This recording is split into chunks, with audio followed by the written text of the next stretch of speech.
Suivez tous les lundis, mercredis et vendredis votre émission Toc Toc. Toc Toc passe au crible les grands sujets de l'heure et développe des thématiques sur le plan social, politique, économique, sportif et culturel. En studio pour en débattre des journalistes et des experts. Rediffusion la nuit à 22h30.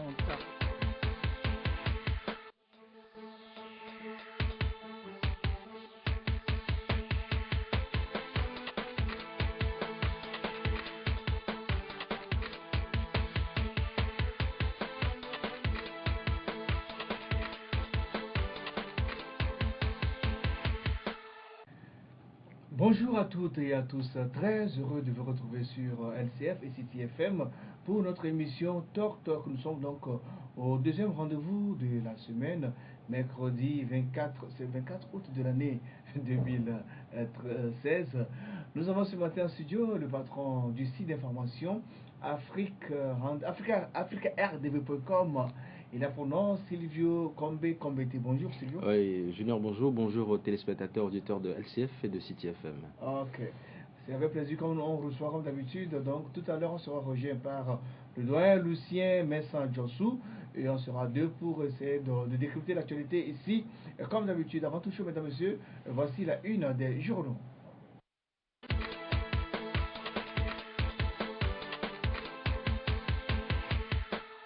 La une des journaux de ce mercredi, nous démarrons par le quotidien privé Liberté. Liberté qui titre Nouvelle aérogare de Lomé, la baisse du mouvement des passagers et du fret plombe les investissements. Crise au car, Maître Dodiapé bon aux portes de la création de son propre parti. Mauvaise pratique dans les prisons du Togo. Un surveillant pénitentiaire confesse les vrais corrompus sont de la hiérarchie. Les vrais corrompus sont de la hiérarchie. Et participation du Togo aux Jeux Olympiques de Rio, l'heure du bilan. Dans les cas, c'est également l'alternative de Ferdinand Messaïté, Adi Otet Ayassor, opéré à l'hôpital Cochin de Paris. Impact de l'exploitation des phosphates, une manifestation contre la SNPT violemment réprimée hier à Abobo Zegré. 10 ans après sa signature, l'APG, l'opposition maintient toujours le cap sur les réformes. L'indépendant Express est là. Le malheur n'arrive jamais seul. Paris, malade, Ayassor rejoint sa femme à l'hôpital. Sport, JO Rio 2016, l'Afrique s'en sort avec 45 médailles, 22 engagements, accord cadre de Lomé, accord politique global. RPT unir 12 ans de folklore, de comédie et d'hostilité aux réformes. Mine du Togo, Zégré, affrontement sanglant, plusieurs blessés. Le MMRK s'indigne. Dans les COS également ce mercredi, nous avons Focus Info de Jean-Paul Agbo. Focus Info qui donc titre Dossier la planification familiale. Une opportunité pour la santé de la mère et de l'enfant. Noble dame Ameganvi Kani Agakou Lucie, épouse Agbo a relété, nous a quittés. Politique 2006, 20 août 2016, l'accord politique global a 10 ans. Justice Alberto Olympio réclamé par les juges de 31 août. Invité spécial, Madame Myriam Doussou, directrice générale de l'INAM. Pour atteindre les objectifs, l'INAM assume son profil d'entreprise moderne gérée dans les règles de l'art. Et bien, c'est tout pour la une des journées de ce mercredi. On marque une pause derrière la première partie de cette émission.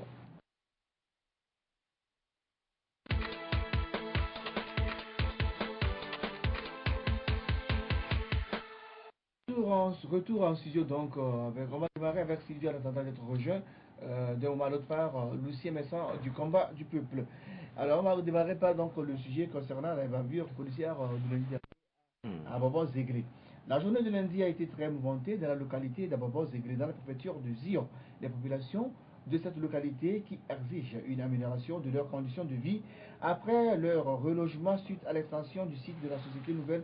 Les phosphates du Togo SNPT ont été violemment dispersés à coups de gaz lacrymogène et de matraque par les forces de l'ordre déployés en grand nombre. Alors d'abord, comment réagissez-vous donc aux événements qui ont eu lieu lundi à Bobo Zegré? D'abord, c'est une consternation, parce que vu les événements rapportés ici et là, ce que nous avons les journalistes ont vécu et rapporté, c'est quand même dommage. Pour les 56 800 km² que nous sommes, et encore pour cette petite localité qui est Zéglé, déployer ce termadame de policiers pour aller réprimer des populations, parce qu'il faut d'abord situer le problème dans son contexte. Aujourd'hui, on parle de recasement des populations pour des travaux. Mais maintenant, pour ces populations qui ont été recasées, manque aujourd'hui des infrastructures nécessaires ou encore la base, le fondamental qu'il faut. Et donc, si par exemple, tu n'as pas de l'eau à la maison, tu n'as pas de l'électricité à la maison, tu n'as pas d'école où mettre tes enfants, tu n'as pas de dispensaire pour te soigner, je crois que c'est de bonne guerre que tu demandes à l'État de prendre ses responsabilités. Surtout que tu n'es pas sorti toi-même pour aller à faire ce recasement-là. Donc je pense que ces populations se soulever et demander à ce que l'État prenne ses responsabilités, c'est de bonne guerre. Mais voilà, déployer une horde de policiers pour les réprimer, c'est quand même dommage. Parce que aujourd'hui, cette situation risque de s'envenimer. On aurait pu régler ce problème-là de façon douce, de façon amicale, parce que les gens ils sont en train de contester, mais c'est quand même légal. C'est même pas une contestation, ils réclament le nécessaire. Oui, justement. Et maintenant, le fait d'envoyer des policiers pour les brimer, lancer des grenades lacrymogènes, quand même, ce ne sont pas des actes à encourager. Je pense que on aurait pu prendre les dispositions. Le ministre de la Sécurité aurait pu donner des instructions, comme ils aiment eux-mêmes le dire. Donner des instructions pour que les responsables ou encore cette localité puissent déléguer certaines personnes avec qui ils pourraient discuter. Et ces discussions pourraient quand même aboutir à un certain nombre à une feuille de route. Et comme ça, les populations comprendront que peut-être d'ici 2-3, leur priorité.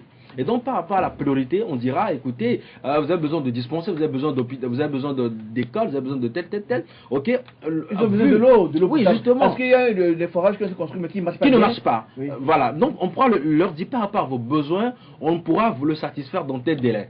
Parce que vous avez besoin de l'eau, on peut vous le satisfaire dans 2-3 mois. Les écoles, bientôt la rentrée scolaire, les élèves vont aller à l'école. Et donc, on va aller au dispensaire, les populations de Abobo, Zéglé font 7 km pour aller. Et encore que ça.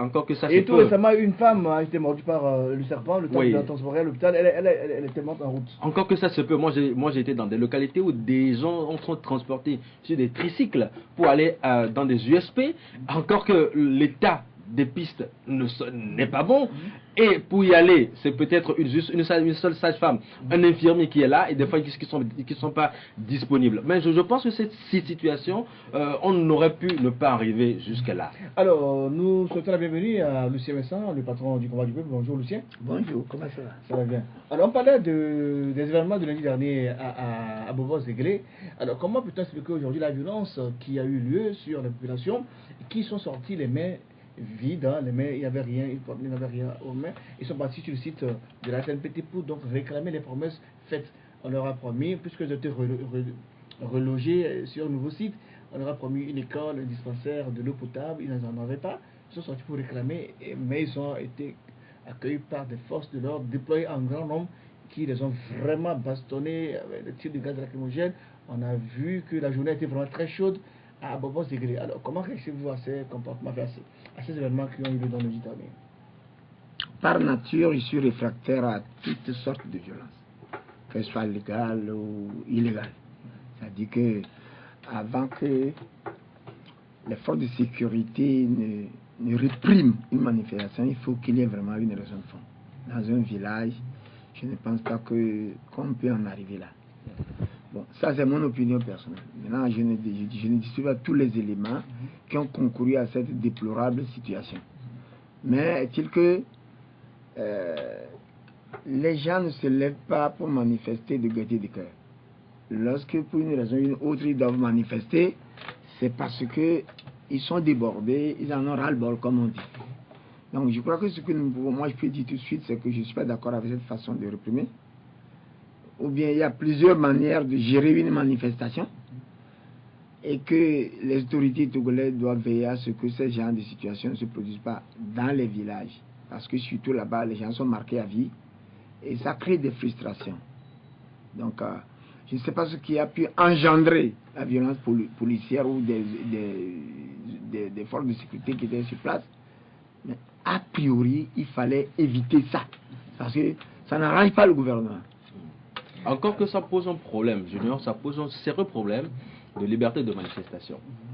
Parce qu'aujourd'hui, ça ne se passe pas... Bon, c'est maintenant que ça se passe dans un village, on voit.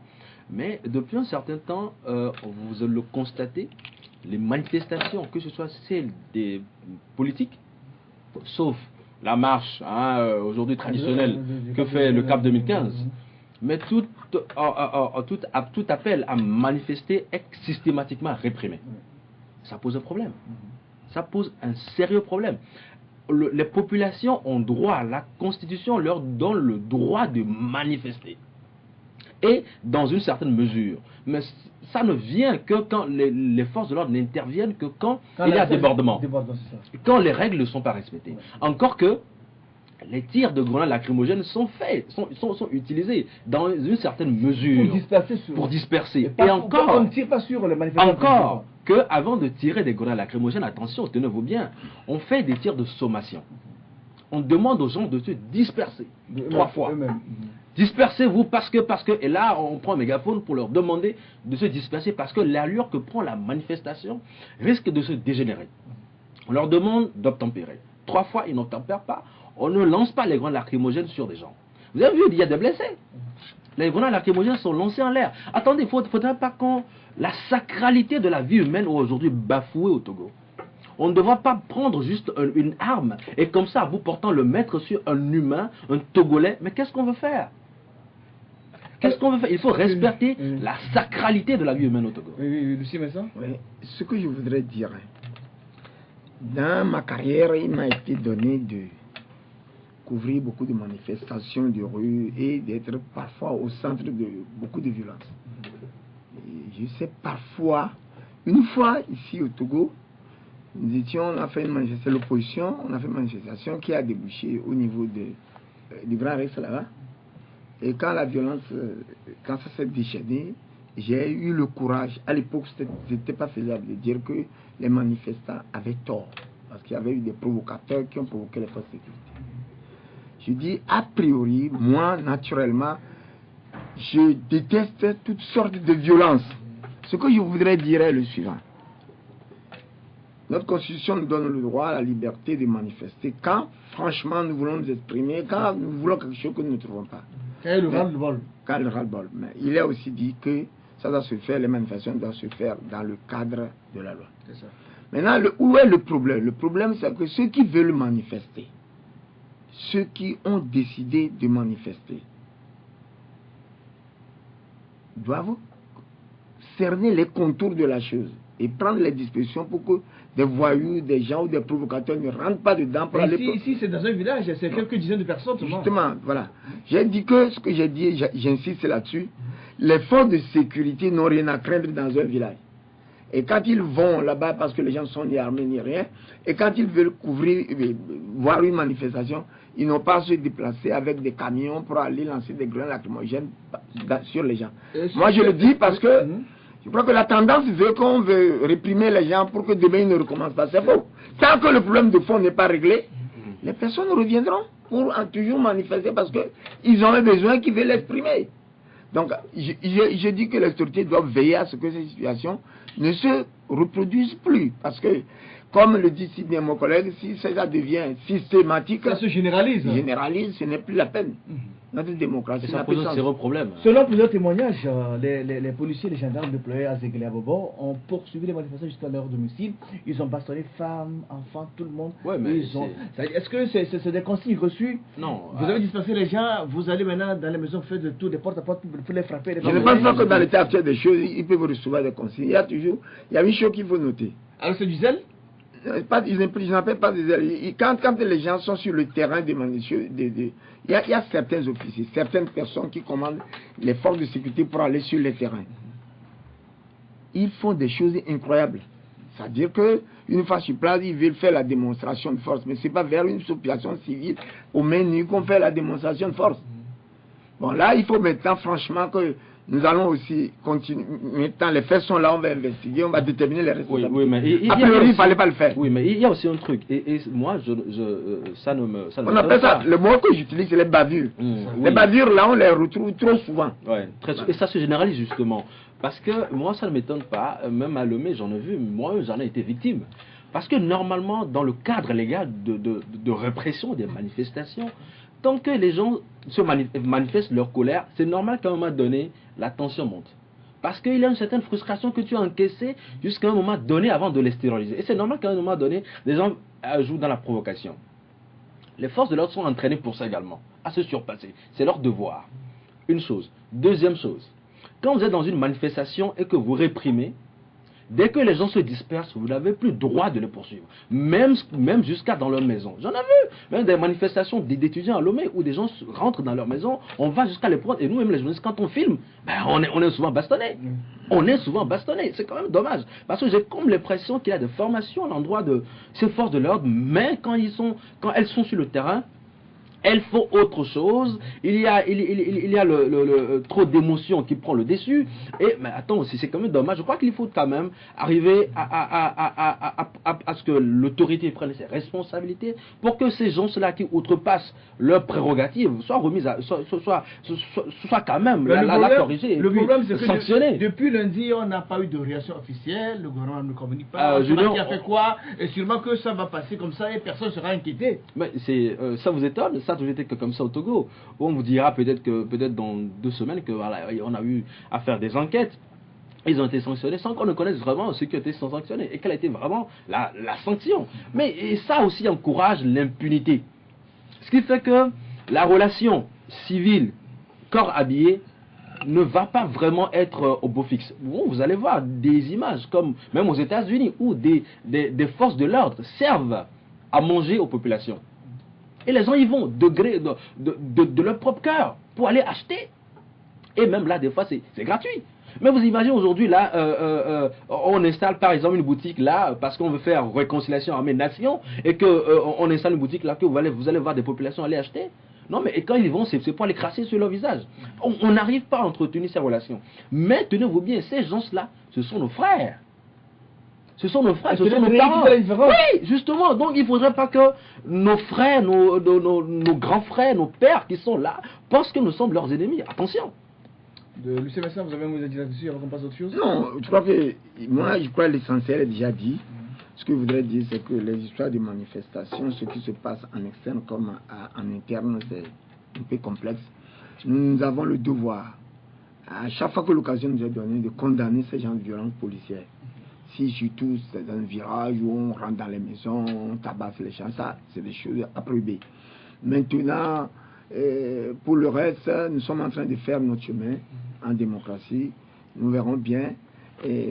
Mais il appartient surtout à nos dirigeants, aux responsables, aux autorités compétentes de la sécurité, de prendre leurs dispositions pour minimiser ce genre de situation. Parce que au cours d'une manifestation, l'émotion, les sentiments ne doivent pas prendre le dessus. Ils ont été formés pour faire face à une situation. Parce qu'au village, il suffisait d'appeler les gens, de dire écoutez, bon, calmez-vous, on a compris vos précautions, on va s'en occuper bientôt. C'est-à-dire il suffisait de les regrouper et de passer le message que la population rentre chez elle. Moi, j'ai assisté à une manifestation dans un village. Et je peux te dire que le jour-là, j'avais beaucoup apprécié le capitaine de gendarmerie et le commissaire, tous deux qui dirigeaient, qui encadraient. Mais ils ont vraiment été agressés. Des véhicules ont été cassés. Ils n'ont pas tiré une seule grenade. Après, ils font le rapport. J'étais avec eux. Mais ils ont réussi quand même à maîtriser la situation. C'est ça. Bon, donc, le dialogue, ça avait suffi d'entretenir le dialogue. Oui, ils ont parlé. Ceux qui veulent faire, ils ont essayé de gérer. Ils avaient tout, hein. Ils avaient tout pour agir. Mais moi, parce que nous étions là, nous suivons. Mais je dis que les autorités compétentes qui gèrent la sécurité dans le pays, qui sont sûrement en train de nous écouter, doivent savoir que ces choses les desservent. Alors, dans un communiqué donc, il a publié, le mouvement Martin Luther King s'indigne des comportements rétrogrades et cruels des forces de sécurité et dénonce l'usage immodéré et disproportionné des gaz lacrymogènes par les forces de l'ordre. Fin de citation. On va passer au deuxième sujet de l'émission. Les jeunes du CAR Somme mettent un peu vont de créer son propre parti. Réunis à Lomé samedi dernier, les jeunes du Comité national pour le renouveau CAR demandent au président Maître Dodji Apé vont de laisser le parti créé par Maître Agbouibo pour créer le sien. Parce que pour eux, la crise que secoue le cas ne pourra trouver une autre issue. Réaction, Lucien? Bon, ça c'est un débat qui commence à devenir lassant. Ouais, vraiment. J'ai déjà eu à me prononcer, à dire mon opinion sur ce qui se passe, disons, l'implosion, disons, programmée du cas. C'est un peu programmé, on dit des deux côtés, tout le monde veut J'ai toujours dit ceci. Le CAR est une secte dont Agbouibo est le gourou. Une secte? Oui. Je l'ai écrit plusieurs fois. Le mot, il est un peu fort. Non, monsieur, c'est pas la première fois que je dis ça. Je l'ai toujours dit, Canal FM, partout. Le CAR, je connais bien, je sais de quoi je parle. J'ai écrit dans mon canal plusieurs fois. Le CAR est une secte dont Agbouibo est le gourou. Vouloir lui prendre le CAR, c'est lui ôter son âme. Peut-être propriété, mais dire secte, est-ce que c'est... Non, je vous dis pourquoi je vous dis ça. Parce que moi, j'ai assisté à la création du CAR. J'ai été membre fondateur du CAR avant de démissionner. Étant journaliste? Non, je n'étais pas journaliste. À l'époque. Alors, ce que je vais vous dire, c'est que Maître Agbouibo, à un moment donné, peut-être pour des raisons de santé ou autres, a senti le besoin de confier le CAR à Pévon. Mais ça, il faut rendre à ce qui est assis ça. Parce que tout ce qui se passe maintenant, ça ne les honore pas. Au contraire, ça fait que le CAR, même, ça commence à dépasser les bornes. J'ai eu déjà fait le débat avec des gens qui ont représenté à Pévon au cours du débat, et j'ai eu aussi à rencontrer ceux qui ont représenté Agbouibo. J'ai vu que les positions sont tranchées, chacun bloqué. Ce qu'il faut noter, c'est que Maître Agbouibo ne laissera jamais, jamais, jamais le CAR définitivement à Pévon. À Pévon, qui était l'un des lieutenants de Agbouibo et qui avait travaillé avec lui, si je l'ai devant moi, je lui dirais, mais maître, je regrette que tu ne connais pas ton patron. Quand on est avec quelqu'un, on le connaît. Je regrette que vous ne connaissez pas Agbouibo. Si vous connaissez Agbouibo, vous ne pouvez pas imaginer un seul instant qu'il va vous abandonner le parti. Je le lui dirai. Mais c'est très important. Est-ce que le parti lui a abandonné? Parce que qu'à un moment donné... le parti appartient à Maître Agbouibo? Oui. Oui, mais tu sais, Junior, ce que moi je constate, généralement... Je vais t'expliquer. Une seconde. Explique-nous pourquoi le parti appartient à Agbouibo? J'étais aux côtés d'Agbouibo lorsqu'on a créé ce parti. C'était sa propre chose, c'était lui qui a investi. Lui, il a tout fait, tout seul. Et on a circulé tout ce pays. Je peux te dire que pour Agbouibo, le CAR, c'est son souffle. Il ne peut pas le laisser. Et c'est ça le parti-là qu'il a créé qui a fait que, je peux vous dire qu'en 80... Mais c'est lui-même qui a quitté la tête du parti. Il était malade. Il était souffrant ce temps. Ok. Il était malade, il faut bien que le parti soit dirigé par quelqu'un. Il a choisi celui qui considérait à l'époque comme fidèle. Moi, je connaissais Agbouibo. Agbouibo était entouré d'une pléiade d'hommes qui ont quitté depuis les affaires Wolmadji, et Bor, et tout ce groupe-là. C'est à cause de ça, ils ont compris très tôt que quand ils veulent aller plus loin que lui, ça ne passe pas. Et ils sont retirés. Je ne dis pas qu'il a raison, hein. Au fond, je ne dis pas que Maître Agbouibo a forcément raison. Mais moi, j'ai pris le temps de le connaître. Voilà. Non, parce que ce que moi je dirais, la situation, comme je le dis toujours, ça ne m'étonne pas, sur les tropiques, surtout au Togo. Quand on voit un peu la gestion faite avec les partis politiques au Togo, il a dit tout à l'heure, Lucien, que la création du parti, c'est le monsieur qui investit. Normal qu'il en fasse sa propriété. Sous d'autres cieux, le parti n'appartient pas au président. C'est les militants qui investissent pour le parti. Voilà. Oui, c'est la population qui investissent pour le parti. Aujourd'hui au Togo, combien sont-ils? Ces militants cotisés pour le parti. Mais non, mais même pour les gager. Ils attendent qu'on le donne, hein. Ils viennent avec leurs problèmes personnels, mon enfant est malade, à l'école. Et après on t'insulte que monsieur le président, tu ne fous rien pour nous. Mais et si demain le monsieur dit je ne pars pas, vous allez lui dire quoi? Il en fait sa propriété, il en fait sa chasse gardée, il l'utilise comme il le veut, il le manipule comme il le veut. Et s'il a un financement qui arrive, d'abord il prend sa partie, il retranche d'abord ce qu'il a investi comme investissement, et après s'il a un reliquat, il vous le distribue. Même les gadiers qu'ils font pendant les périodes électorales, généralement, c'est le président fondateur qui investit. C'est lui qui va chercher l'argent, les financements à l'étranger. Les billets d'avion qu'il paie aller-retour, mais quel militant paie un quota, un seul rond? Mais rien du tout. Mais comment aujourd'hui il doit s'étonner? Ça n'explique pas aussi le fait que quand on crée parti... Junior, tu aurais été à sa place, tu en ferais pareil. Pourquoi? Ouais, mais parce que tu investis. Même ta famille dira, mais attends, c'est ton investissement, il faut que ça revienne. Aucun investissement n'est nul dans ce pays. On est dans un monde de capitalisme, de business. Mais bon Dieu. Et donc, aujourd'hui, pourquoi les gens vont demander à ce que... Attends, Agbouibo, mais c'est parce qu'eux-mêmes, ils ont croisé la situation. Ça, c'est une partie de la chose. La seconde partie, à Pévon, comme l'a dit Lucien, moi, ça m'étonne un peu. C'est les mêmes personnes, la même idéologie. Mais aujourd'hui, s'ils veulent, enfin, si les militants... C'est les jeunes du parti qui nous justement, demandent de je rectifie. Si les militants... on est face à, on est à une porte de non-retour, enfin un chemin de non-retour, donc du coup... Tu te rappelles un peu de la scission au niveau de l'UFC qui a permis de créer la Généralement, il y a des... Nous sommes en politique. Hein. En politique. Et vous voyez à Pévon qui va monter sur les médias et dire « Moi, je crée mon parti politique ». Il peut. Je n'ai pas la preuve. Mais attends, nous sommes en politique et tous les coups sont permis. Il peut demander à ses militants de monter au créneau, de demander à ce qu'on crée les partis politiques. Aucun leader politique ne va aller dire que moi je veux créer mon parti politique. Il va dire que c'est mes militants qui m'ont demandé à ce que je sois candidat, à ce que je crée un nouveau parti politique. Mais en arriver là, d'abord encore, il y a un autre problème. Avec la centaine de partis politiques que nous avons, si on doit décortiquer le nombre de militants qu'il y a dans tous ces partis politiques, je pense qu'il y a un marché de dupes que tous ces politiques-là sont en train de nous vendre.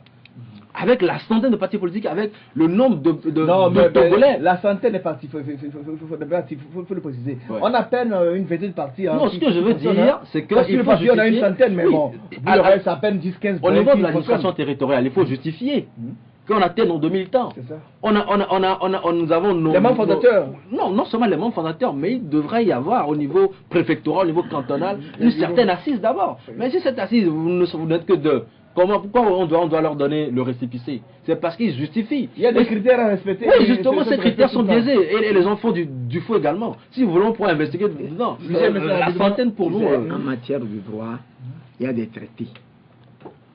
En matière politique, il n'y a pas de traité. La politique a toujours été un jeu de rapport de force. J'ai pratiqué suffisamment les hommes politiques.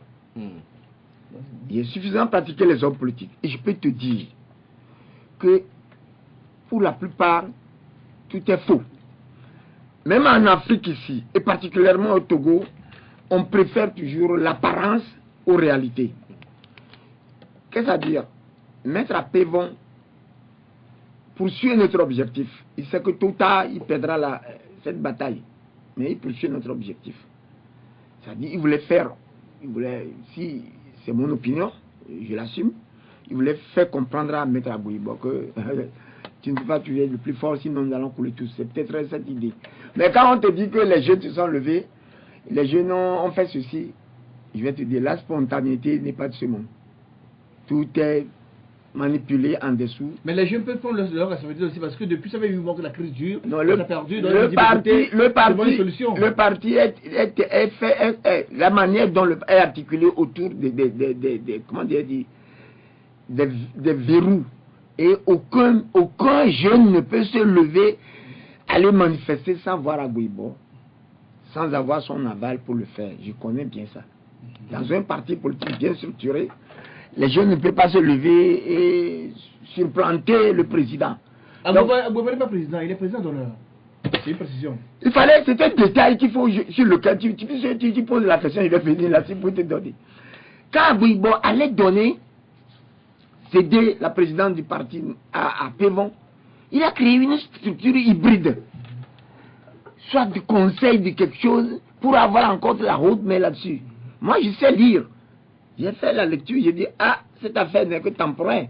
Parce que monsieur profitera. Je n'ai jamais vu un parti comme ça, où le président national chapeauté pas. Je n'ai jamais vu même une structure comme ça. Donc, on va pris cette disposition. Et même, si tu vois dans les statuts du cas, il n'y a pas de président d'honneur. J'ai lu bien le statut, je connais bien le statut. Mais le parti a évolué, le parti a grandi. C'est le congrès du... Non, il y a le président fondateur, mais il y a le président d'honneur. Non, mais il y a écoutez-moi, le parti a grandi. Attendez, là, il y a, si on veut... Les statuts sont faits par des hommes, ils peuvent être retouchés par des hommes. Maintenant... Non, il y a le président d'honneur qui est prévu. Maintenant, il y a pas le président fondateur. C'est l'Assemblée. Maintenant, il se dit président fondateur. Est-ce que ça, c'est bon ça? Pour ce que nous savons des présidents fondateurs? Oui, mais c'est comme ça. Non, ce que nous savons des présidents fondateurs. Je vous dis que si vous voulez prendre le quart à Agbouibo, vous voulez lui ôter son âme. Alors, on va parler un peu de nos amis des lacs, ceux qui vont prendre la pierre sacrée très bientôt.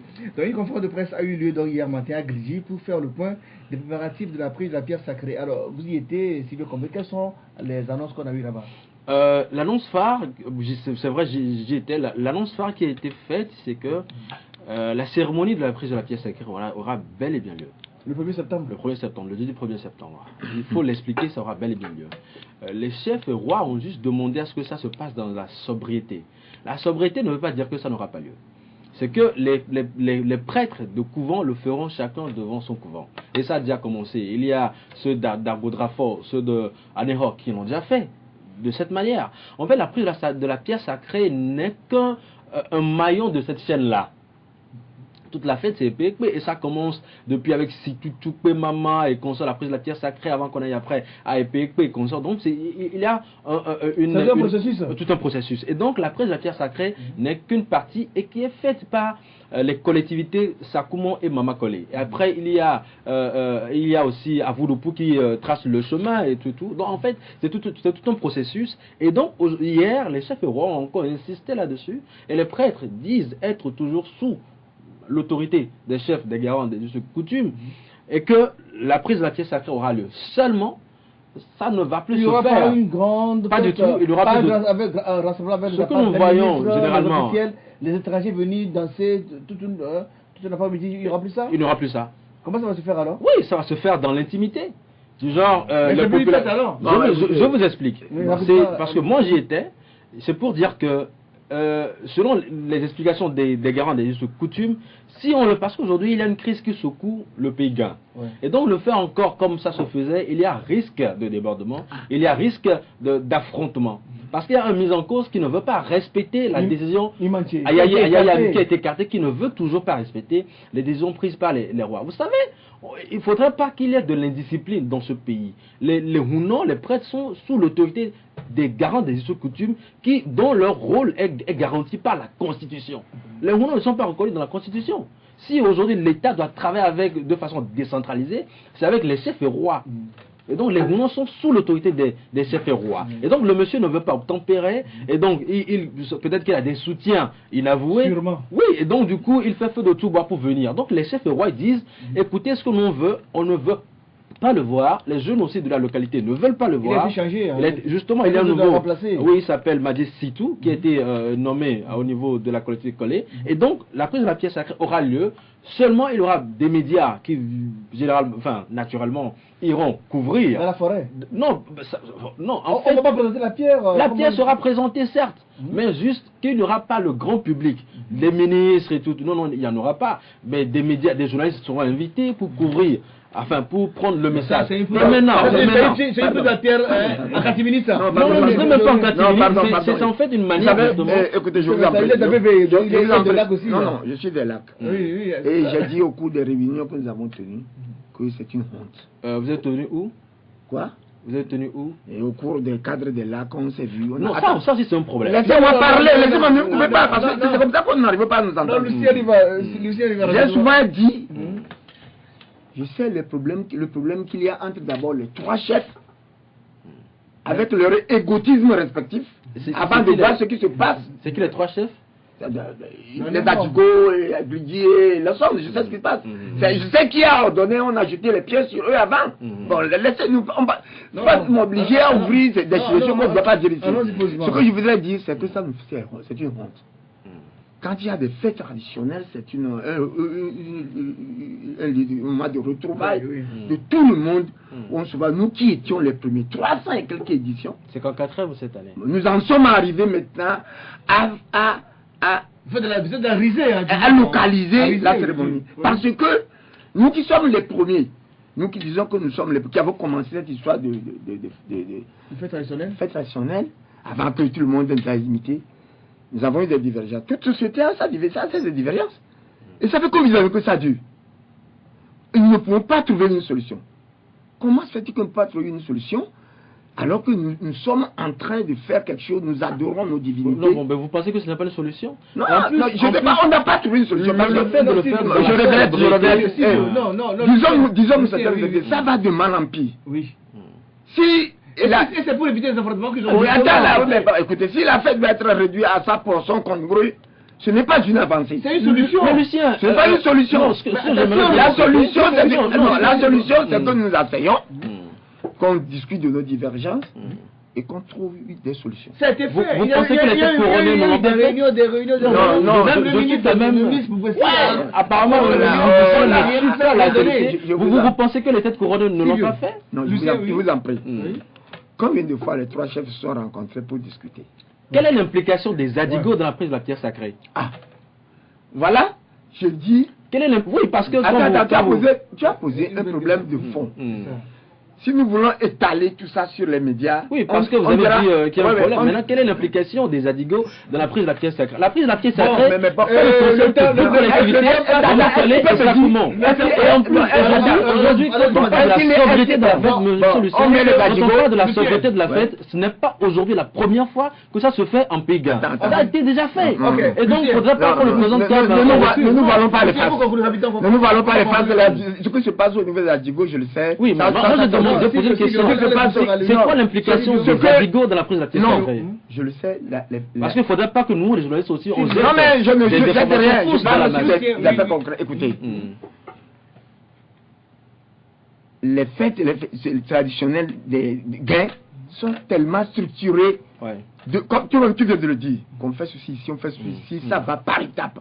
On ne doit pas arriver dans ce désordre. Vous n'avez pas l'arrivée des Adigo. Mais l'implication, on ne va pas parler d'Adigo. Il y a que les trois qui sont assis, non. On va dire, tu as sorti Adigo. C'est quoi les Adigo? Ce qui se passe au niveau des Adigo, je le sais.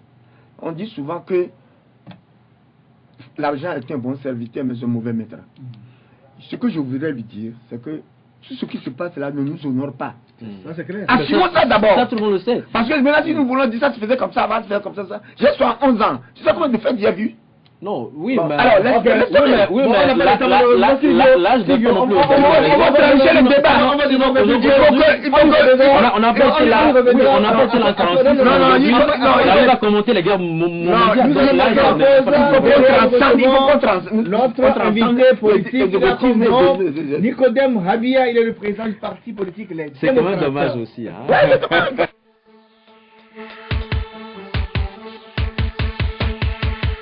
Suivez tous les lundis, mercredis et vendredis votre émission Toc Toc. Toc Toc passe au crible les grands sujets de l'heure et développe des thématiques sur le plan social, politique, économique, sportif et culturel. En studio pour en débattre des journalistes et des experts. Rediffusion la nuit à 22h30.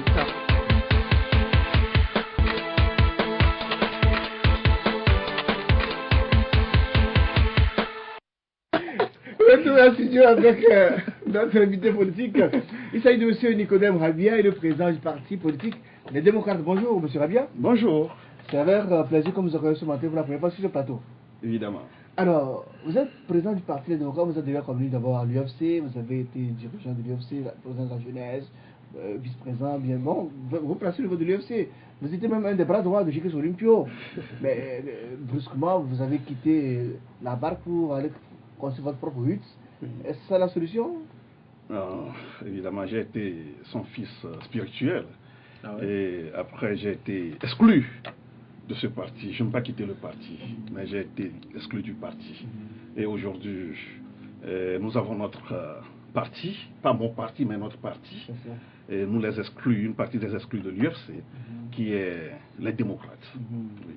Alors, les démocrates, ça se passe bien sur le terrain, on voit très actifs, meeting par-ci, rencontre par-là, réunion par-là. Ça se passe très bien quand même. Ben, je crois que c'est à la population de juger, de nous juger. Et moi, je peux vous dire que nous sommes sur le terrain, nous sommes présents sur le terrain. Mais les moyens, vous les trouvez où? Parce que là, on voit d'autres partis, ils sont vraiment inactifs. Mais les démocrates, là, ça bouge. Vous avez, il y a les sous qui viennent de quelque part? Non, vous savez, avant de parler de sous, il faut avoir les stratégies d'abord. Si vous êtes un bon stratège, vous allez beaucoup bouger et vous allez faire beaucoup de choses. Mais si vous n'avez pas de stratégie et vous avez même les moyens, vous ne pouvez rien faire. Donc c'est ça la différence. Ceux qui connaissent Nicodème savent de quoi Nicodème est capable sur le terrain. Alors de quoi Nicodème est capable? Dites-nous-le. Bon, Nicodème, notre mission sur le terrain, c'est d'aider la population qui est l'alternance. Et le changement, c'est très important pour nous parce que ça fait plus de bientôt demi-siècle que les Togolais souffrent sous le régime dictatorial d'Agnès Singbe. C'est ça. Donc, c'est le combat que nous menons depuis.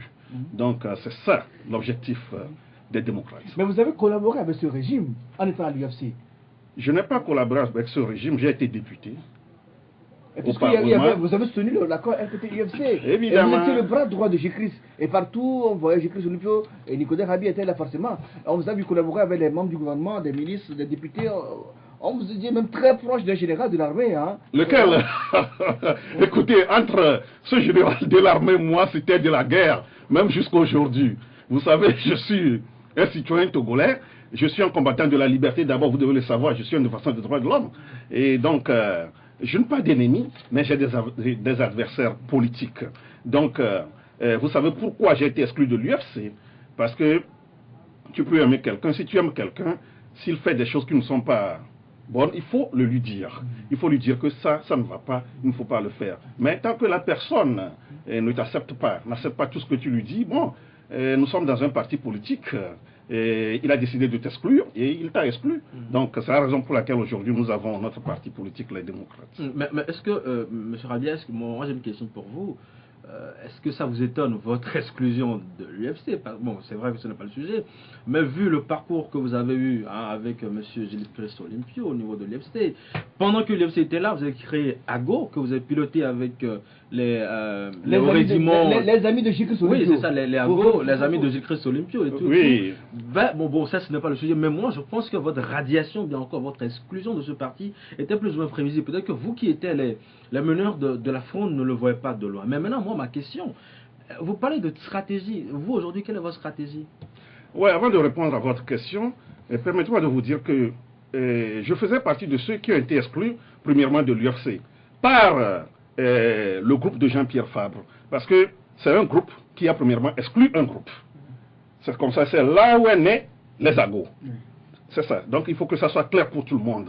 C'est une question d'histoire. Et pourquoi vous avez été exclu? Donc, non, à l'époque, suite à l'accord RPT. Non, les AGO, les amis de Gilles-Christ Olympio existaient bien avant l'accord RPT-UFC. Maintenant, pourquoi vous avez créé AGO alors qu'il y avait déjà un parti au sein? Ouais, c'est parce qu'il y avait un problème, même avant que moi je ne revienne des États-Unis, en 2007. Il y avait ce problème à l'UFC depuis.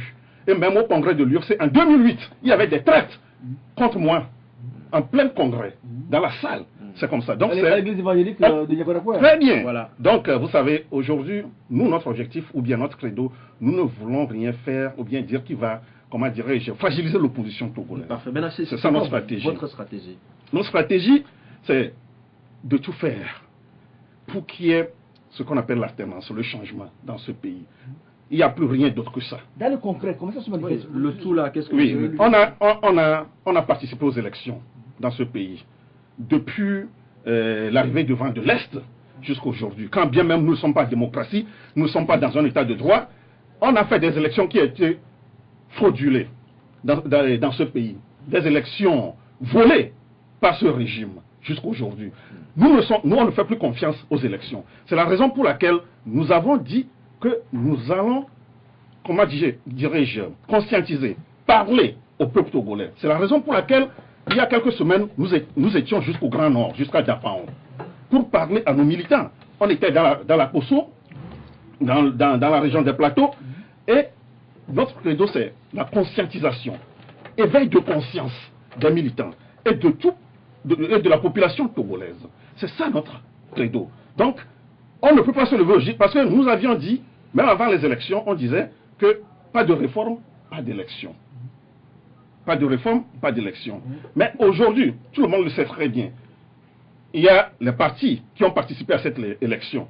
Quand bien même que le peuple a voté l'opposition, mais le parti au pouvoir, qu'est-ce que ce parti a fait? Ils ont encore volé la victoire du peuple. On n'a pas les preuves de ce vol. On a les preuves, écoutez-moi, mon frère. Vous avez les preuves? Les preuves, les partis qui ont participé aux élections, laissez-moi parler, ont des preuves. Et en pleine, comment dire, à la CENI, on a vu comment le résultat a été proclamé. On a vu comment les militaires voulaient, comment dirais-je, ça c'est juste dans un seul sens de... étaient arrivés dans le centre de vote. Donc nous savons ce qui s'est passé sur toute l'étendue du territoire. Mais vous aussi, vous avez partisé entre-temps aussi avec, je ne vais pas dire avec le diable, mais vous avez fait des rituels avec votre ami d'alors, Philbert Artissot, pour que Après, vous avez été arrêté en 2010. MCA. Et après, on a dit que c'est vous qui avez saboté. Non, écoute, Fulbert est là, il était même ici hier, avant-hier ou lundi, c'est ça. Donc, je crois que je ne faisais pas partie de cette cérémonie. Je n'étais pas là quand ils avaient fait la cérémonie parce que j'ai vu ça sur France 24. Ouais. C'est ça. Donc, ce qui m'importe aujourd'hui... On vous accusait d'avoir vendu cette lutte. Écoutez, Silvio, je sais. Mais aujourd'hui, Fulbert est là. C'est drôle, puisqu'on en est là. Non, vous devez poser cette question à Fulbert. Ok. Vous devez poser cette question à ceux qui ont dit ça, pas à moi. C'est comme ça. S'il vous plaît, M. Abia, je suis très heureux de vous connaître. Mais quand nous venons sur les médias pour débattre, à mon avis, en tant que doyen de la profession, de la presse, j'ai couvert tout. Parmi les journalistes, le chouchou de Giclès Olympio. J'étais toujours chez Biakra quand il vient ici à Loué. Au moment où il ne pouvait même pas mettre les pieds ici, je le connais très bien. Je vous disais, j'ai parlé d'Abouibo. L'erreur que les gens font lorsqu'ils sont avec leurs leaders, c'est qu'ils ne cherchent pas à les connaître. J'ai suivi que si nous voulons débattre, nous avons des téléspectateurs, des gens qui nous suivent. Il faut apporter un plus. Nous ne pouvons pas passer notre temps à conduire comme des chauffeurs qui conduisent en regardant dans le rétroviseur. Bon. Les problèmes électoraux, ça ne se règle pas nécessairement sur les médias. Il y a eu, on a volé, moi j'ai suivi des élections depuis 1998 jusqu'à présent. Ce qui se passe, je le sais. Tous ceux qui étaient membres de l'UFC, nous étions les journalistes, je suis l'un des rares qui dit on a voté aujourd'hui dimanche, donnez-nous des éléments, demain matin on va publier. Je les ai tout de suite. Vous posez la question à M. Bruce, posez la question à Georges Lawson, posez la question à Patrick Lawson. Nous savons ce qui se passe au niveau des élections. M. Abi a parlé, il a dit quelque chose tout à l'heure qui m'a un peu surpris. Il a dit, les élections, nous n'y croyons plus, parce qu'on a toujours volé. Ça, c'est des choses 1000 fois déjà dites. Et il ajoute, puisqu'il ne croit plus aux élections, notre nouveau parti a pour rôle de conscientiser la population. Conscientiser la population. Pour arriver... La question Non, la question va venir. Conscientiser la population. Ok. Maintenant, en tant qu'homme politique, puisqu'il est homme politique, aujourd'hui président d'un parti, est-ce qu'il estime qu'il y a deux camps en face? À l'opposition, dans toutes ses composantes, et il y a le pouvoir. Est-ce qu'il estime que les conditions d'une alternance politique sont réunies par l'opposition et s'il faut recommencer, on fera la même chose pour parvenir au résultat escompté? C'est l'opposition qui encourage l'alternance? Non, je dis, pour arriver à une alternance dans un pays, il faut que les conditions minimales soient réunies. Et ces conditions minimales doivent être réunies du côté de ceux qui veulent prendre le pouvoir. Okay. Il faut qu'il y ait l'unité, il faut qu'il y ait les moyens, il faut qu'ils s'organisent pour prendre le pouvoir. J'ai posé une question, est-ce que les conditions minimales sont réunies? Parce que quand vous ne croyez plus aux élections, alors où allons-nous? Monsieur Besson, merci beaucoup. Je crois que personne ne peut accuser l'opposition que c'est l'opposition qui bloque l'alternance dans ce pays. C'est l'UNIR qui bloque l'alternance dans ce pays. Et à chaque élection, c'est l'opposition qui gagne ces élections. Et c'est l'UNIR, oui, c'est l'UNIR qui vole cette élection. C'est l'UNIR qui vole les élections. Les conditions sont réunies au niveau de l'opposition. Ça, tout le monde le sait très bien. De quelles conditions parlez-vous? L'opposition togolaise a toutes les conditions. Je peux vous dire ici, vous pouvez répondre ou pas. Je connais votre, comment dirais-je, couleur politique. Je vous connais. Il est journaliste. Mais il est journaliste, mais il est de l'UNIR. Je l'ai vu au congrès de l'UNIR. Attends, monsieur Aria, vous êtes venu, écoutez. Moi, on avait la présenterie. Vous êtes venu à politique. Non, vous êtes votre couleur. Tu fais de la blague. Tu fais de la blague. Tu fais de la blague. Dans le régime, il y a des bambas arrêtés. Écoute, tu me dis pas la blague. Il y a des bambas. Je vous connais, je connais votre couleur. Tu ne connais pas. Tu ne connais pas. Tu ne connais pas. Tu ne connais pas. Tu ne connais pas. Tu es présenté. Tu es démagogue.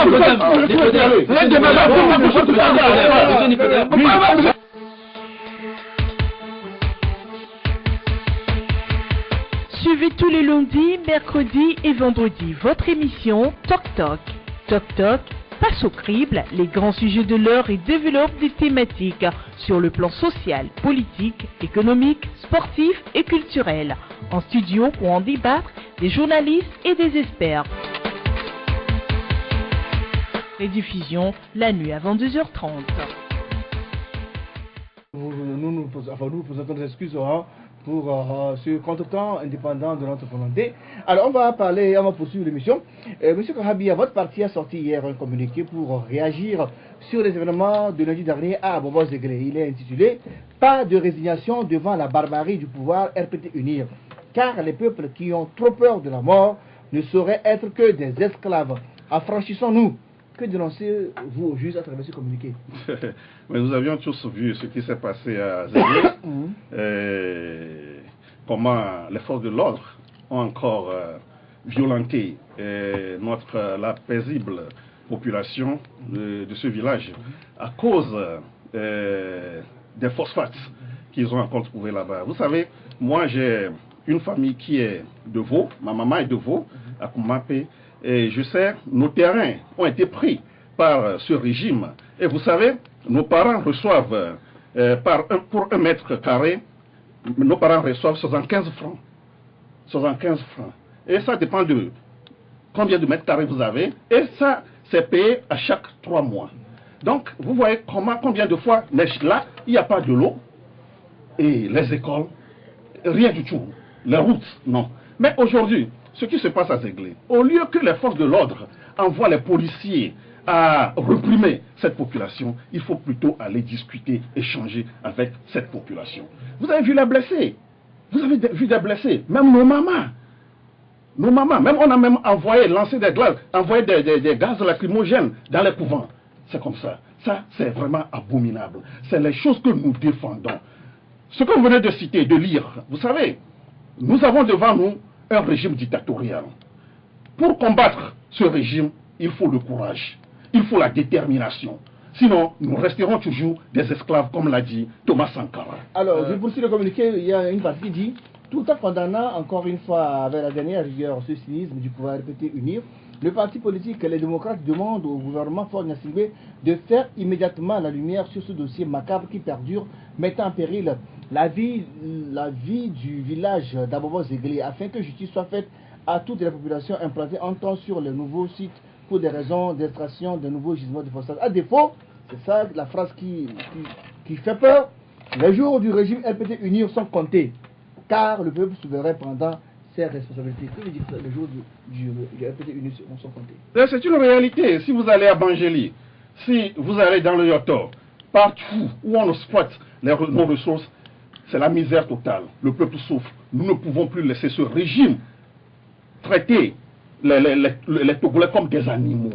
C'est la raison pour laquelle nous disons que les jours de ce régime sont comptés. Si ce régime ne revoit pas ses stratégies. Parce que, vous savez, ils n'ont même pas de stratégie sérieuse vis-à-vis de ce peuple. La prochaine présidentielle, c'est en 2020, M. Abia. Vous savez, nous, chez nous, dans notre parti, on ne parle même pas des élections s'il n'y a pas de réformes. Mais comme nous le disons, nous n'allons pas rester les bras croisés pour parler des réformes. Nous allons agir. En quoi faisant? Oui, nous allons mobiliser le peuple togolais. Pour faire quoi? Oui, pour agir, pour réclamer les réformes. Mais on ne va pas rester dans nos salons. Les gens ont toujours marché. Non, il y a eu des marches. La marche fait partie. La marche fait partie. Et il y aura encore d'autres stratégies. C'est comme ça. La marche fait partie de cette stratégie. Il faut aussi féliciter ceux qui ont fait des marches. Et la marche fait partie de cette stratégie. C'est comme ça. Les sit-ins, les grèves, des villes mortes. Beaucoup de choses. Tout ça, beaucoup de choses. On en a déjà vu au Togo. Mais Rabia, est-ce que vous-même, vous n'êtes pas complice de la situation dans la mesure où vous dites que les élections, ce n'est pas la solution? Où aujourd'hui, vous n'avez pas le Togo, on n'a qu'un seul tour. Et vous savez qu'avec même avec 26%, on peut diriger ce pays.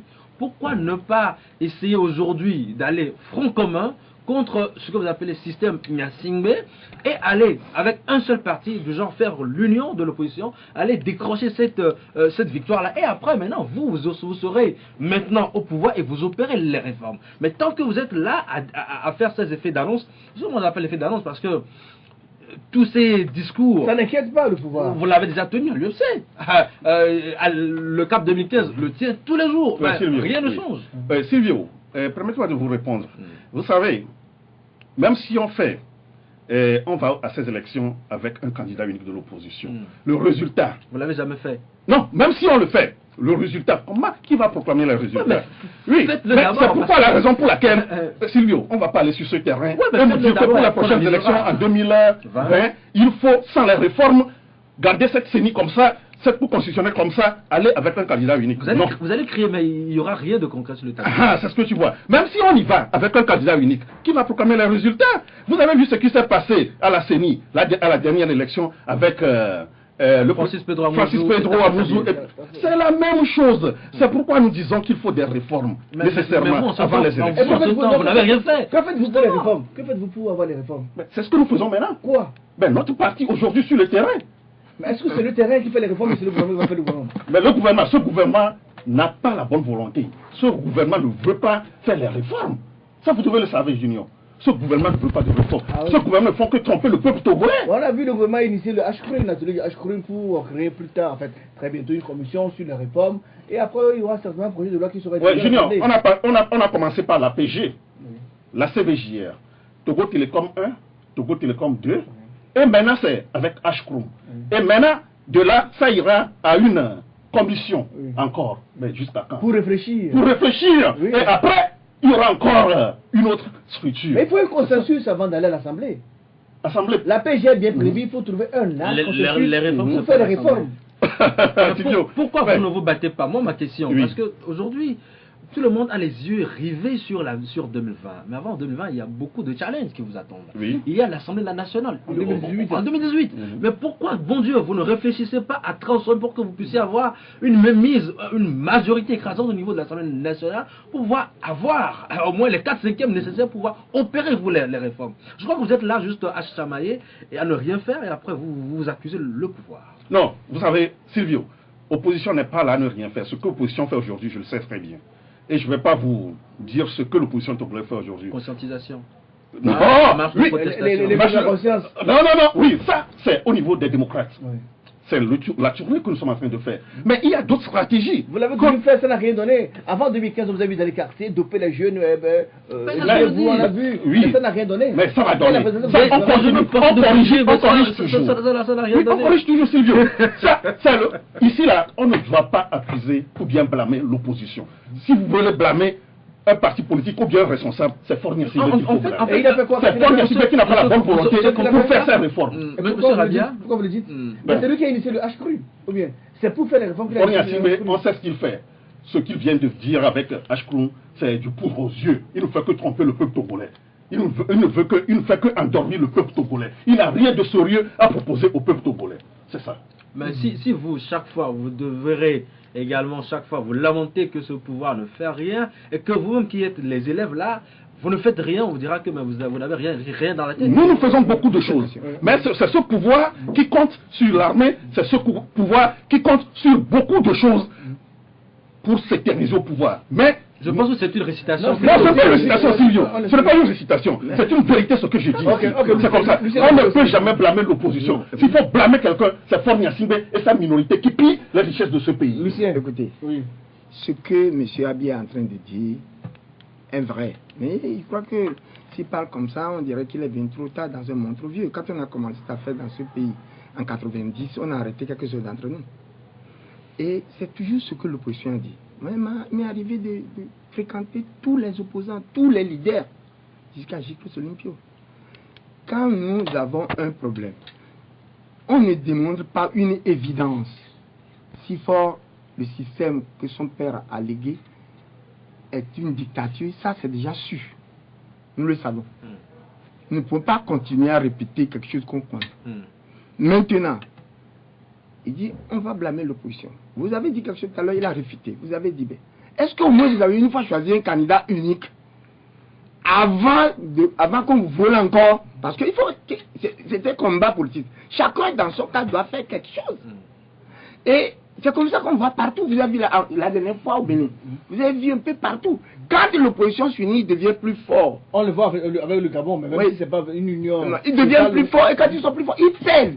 Parce que même la fraude dont ils parlent, il y a un pourcentage qu'on ne peut pas dépasser en matière électorale. Ok, maintenant l'invité nous répondre. Oui, Silvio, vous savez, en 2005, qu'est-ce qui s'est passé? L'opposition a un candidat unique. Boba Kitani. Et en 2005, après cette élection, qu'est-ce qui s'est passé? On a tué des centaines de Togolais avant que Ford ne prenne le pouvoir. Vous voyez, c'est un candidat unique et il a remporté les élections. En 98, est-ce que vous avez su capitaliser justement sur cette élection? Laisse-moi aller. En 98, on a un candidat unique qui s'agit de Olympio. Il a remporté. Non, c'est pas un candidat unique. Il était pas candidat unique, il a remporté les élections. Il a remporté les élections. En 2005, il y a un candidat unique. En 2005, oui, il y en a eu. Oui, il y en a eu. Mais faut pas accuser l'opposition aveuglement. En 2005, il y avait eu candidat unique et l'opposition a gagné et à la suite, on a tué des centaines de Togolais. Ok. Monsieur Rabia, l'émission est arrivée à la fin. On a perdu quelques minutes malheureusement. On doit rendre l'antenne. On vous laisse la possibilité de faire la conclusion. Ouais, je voudrais vous remercier et appeler le peuple togolais à la vigilance. Merci beaucoup. Merci, amis auditeurs de City FM, amis téléspectateurs de LCF, les amis qui nous suivent sur Internet, sur le www.lcf.com. Merci pour votre fidélité à Talk Talk de ce mercredi qui a été particulièrement très chaud. Toutes nos excuses pour les rater. On se retrouve vendredi pour un nouveau numéro. Merci à Sylvie Combé de Africa RDV.com. Tout un plaisir. Merci à Lucien Messin du Combat du Peuple. Et portez-vous bien. À très bientôt.